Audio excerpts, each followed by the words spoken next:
আছেন সবাই। আমি যখন সাধারণ মানুষ হিসেবে আছে না যে চিত্রনায়িকা বা নায়িকা বুবলি এসেছে, এই ব্যাপারটা আমি শুরুতেই বলে দিই যে আমি কিন্তু ওখানে যাবো একদম একজন শুধু ওদেরই একজন মানুষ হয়ে, ওদের একজন প্রতিনিধি হয়ে। তো সেখান থেকে এই পবিত্র রমজান মাসে যতই কাজের ব্যস্ততা থাকুক, আমি চেষ্টা করি যে আমার একদম সময়, একদম অফুরন্ত সময় আছে না, যে কোনো ব্যস্ততা যেন আমি না রাখতে পারি। আমি একদম সময় হাতে নিয়ে আসলে চলে আসি। ভীষণ ভালো লাগে এবং গত ৪-৫ বছর ধরে আমি আসলে এই সময়টা বের করে এই মানুষগুলোর সাথে আসলে একসাথে হই। কারণ আমার জায়গাটা থেকে তো আমি সবসময় সহযোগিতা করা বা পাশে থাকা এই ব্যাপারটা তো আমি চেষ্টা করি, কিন্তু বিদ্যানন্দ এত সুন্দর কিছু উদ্যোগ নেয় যেটা আমি বরাবরই খুব প্রশংসা বা খুব অ্যাপ্রিসিয়েট করি। কারণ এই যে এতিম বাচ্চাগুলো, আমি বলবো এতিম শব্দটা না আমার কাছে কেমন যেন লাগে, কারণ আমরা সবাই ওদের পাশে আছি।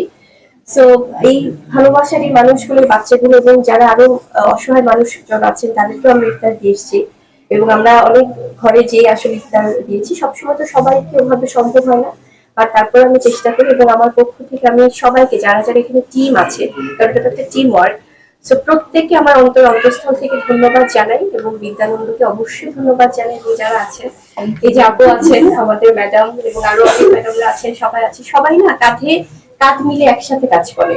এই যে একটা ইফতার করানো বা সবাই একসাথে খাওয়া বসে, এটা আমার মনে হয় কি, সবাই মুসলমানরা যখন আমরা মুসলমানদের পাশে থাকি তখন আমাদের শক্তিটা আরো অনেক গুণ বেড়ে যায়।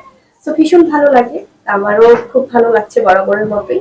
তো আমি চাই সবসময় এই আনন্দ ভাগাভাগি করে নিতে। এই অনুভূতি গুলো না ভাই আসলে প্রকাশ করা যায় না। আমি তাদের চোখে যে আবেগ দেখি, তাদের চোখে যে ভালোবাসা দেখি, এবং সেখানকার আছে না যে খুব পরিবেশটাও তো একটু অন্যরকম ওই জায়গাগুলোতে, মিরপুর যে বস্তির যে জায়গাগুলো বা যেখানে, ওখানে হয়তো সবাই অনেক কষ্ট করে থাকছে, বাট তারপরও যে তারা আমাকে চিনছে বা তারা যে কাজগুলো দেখছে, মানে এটা যে কত বড় পাওয়া। এবং এই ছোট ছোট বাচ্চাগুলো, তারা যখন আমার সিনেমার নাম বলছে, মানে মনে হয় কি আসলে এই ভালোবাসার মানুষগুলোর জন্য তো কাজ করা। এবং আমি বরাবরই যেটা বলি, আপনারা যারা আছেন ভাই, সাংবাদিক ভাই বোনেরা, আপনারাও কিন্তু ইফতারের সেই সময়টা আমাদের সাথে দৌড়াদৌড়ির মধ্যে ছিলেন। ওখানে এই রাস্তাগুলো হয়তো বা খুব একটা স্মুথ না, বাট আপনারা এভাবে কষ্ট করে, আজানের সময় হয়ে যাচ্ছিল, তারপরে সবসময় আমাদের সাথে এভাবে ছিলেন, আছেন। তো আপনাদের প্রতি অনেক কৃতজ্ঞ।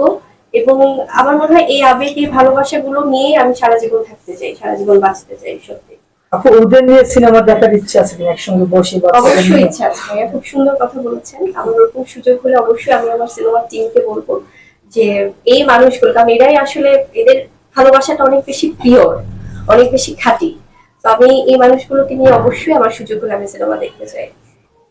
এই রমজানের সময়টা আমি বরাবরই খুব একটা কাজকে আমার মনে হয় যে একটু পাশে রেখে, আমাদের অনেক সময় হয়তো সিনেমার রিলিজ থাকে, হয়তো ঈদের একদম 11th আওয়ারে কিছু কাজ থাকে, সেগুলো বাদে আমি, বা কিছু এক্সক্লুসিভ শুটও থাকে ঈদের সময়, বাট আমি চেষ্টা করি খুব কম করতে, যেন পরিবারকে সময় দেওয়া হয় এবং আমার এই পরিবারগুলোকে যেন সময় দেওয়া হয়। তো সেটা খুব চেষ্টা করি। ওর অ্যাক্টিভিটিস কি ছিল?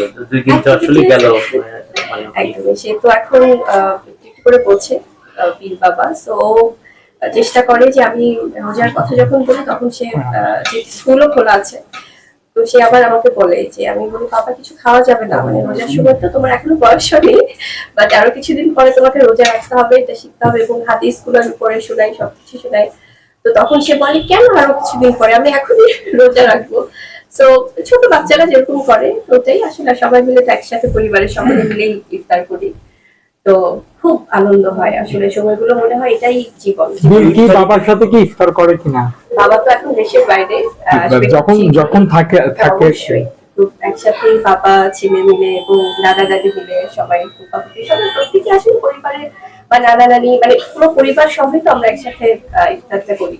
তো চেষ্টা করি যে এই পারিবারিক বন্ধনটা যেন সবসময় থাকে।